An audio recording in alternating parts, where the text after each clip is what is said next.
नमस्कार, आप देख रहे हैं आज़ाद विचार समाचार। मेरा नाम है विपिन श्रीवास्तव। आज हम बात कर रहे हैं आधुनिक भारत के सबसे बड़े राजनीतिक और सांस्कृतिक बदलाव की। वो बंगाल जिसे तुष्टीकरण और हिंसा की आग में अक्सर झोंक दिया जाता था, आज उस बंगाल ने गुलामी की बेड़ियों को तोड़ फेंका है। 2026 के विधानसभा चुनाव में राष्ट्रवाद की ऐसी सुनामी आई कि ममता बनर्जी का 15 साल पुराना अजय किला ताश के पत्तों की तरह ढह गया। बीजेपी ने 208 सीटें जीतकर इतिहास रच दिया है। आज के इस विशेष बुलेटिन में हम तुलना करेंगे ममता राज के काले दौर की और बीजेपी राज में भगवा उदय की। सबसे पहले बात करते हैं उस शासन की जिसने बंगाल की जनता ने उखाड़ फेंका है। ममता बनर्जी के कार्यकाल में बंगाल विकास नहीं बल्कि सिंडिकेट राज और कट मनी की प्रयोगशाला बन चुका था। केंद्रीय योजनाएं, चाहे वो आयुष्मान भारत हो या पीएम किसान सम्मान निधि, उन्हें बंगाल के गरीबों तक पहुंचने ही नहीं दिया गया। उद्योगपति बंगाल का नाम सुनकर पैर पीछे खींच लेते थे, लेकिन आर्थिक पतन से भी बदतर था वहां का कानून व्यवस्था का जनाजा। वोट बैंक की राजनीति के लिए रोहिंग्याओं को खुली छूट दी गई और बंगाल के मूल हिंदू समाज को अपने ही त्योहार मनाने के लिए अदालतों के चक्कर काटने पड़ते थे।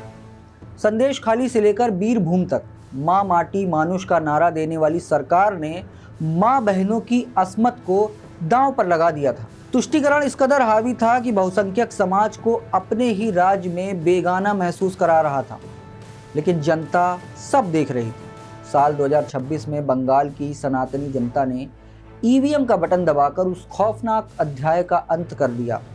केंद्रीय बलों की कड़ी निगरानी में हुए चुनाव ने टीएमसी के गुंडा तंत्र को पस्त कर दिया और आज शुभेंदु अधिकारी के नेतृत्व में बीजेपी सरकार ने राज्य की कमान संभालते ही बंगाल को सोनार बांग्ला बनाने का काम शुरू कर दिया है। जहां पहले बम और बारूद के कारखाने चलते थे, वहां अब केंद्र सरकार के सहयोग से डबल इंजन सरकार एक्सप्रेसवे, आईटी पार्क्स और नए उद्योगों का जाल बिछा रही है। भ्रष्टाचार पर कड़ा प्रहार करते हुए कटमनी और सिंडिकेट राज को जड़ से उखाड़ फेंका गया है। अब बंगाल का युवा नौकरियों के लिए दूसरे राज्यों में पलायन करने को मजबूर तो है, लेकिन उसे उम्मीद है कि उसे अपने राज्य में भी जल्द ही रोजगार प्राप्त होगा, क्योंकि विकास की गंगा सीधे हुगली के तट पर उतर चुकी है, ऐसा बीजेपी दावा कर रही है। इस जीत का सबसे बड़ा पहलू है बंगाल की धरती पर हुआ सांस्कृतिक पुनर्जागरण। ये सिर्फ एक राजनीतिक जीत नहीं बल्कि एक महान हिंदू क्रांति है। स्वामी विवेकानंद, चैतन्य महाप्रभु और बंकिम चंद्र चट्टोपाध्याय की इस पावन भूमि को जिस वामपंथी और टीएमसी विचारधारा ने वैचारिक रूप से कुचलने की कोशिश की थी, आज वो पवित्र भूमि फिर से जय श्री राम और वंदे मातरम के नारों से गुंजायमान है। बीजेपी सरकार के आते ही तुष्टीकरण के उस काले दौर का अंत हो गया। अब ना तो मां दुर्गा के प्रतिमा विसर्जन पर कोई रोक लगा रहा है और ना ही रामनवमी की शोभा यात्राओं पर पत्थर बरस सकते हैं।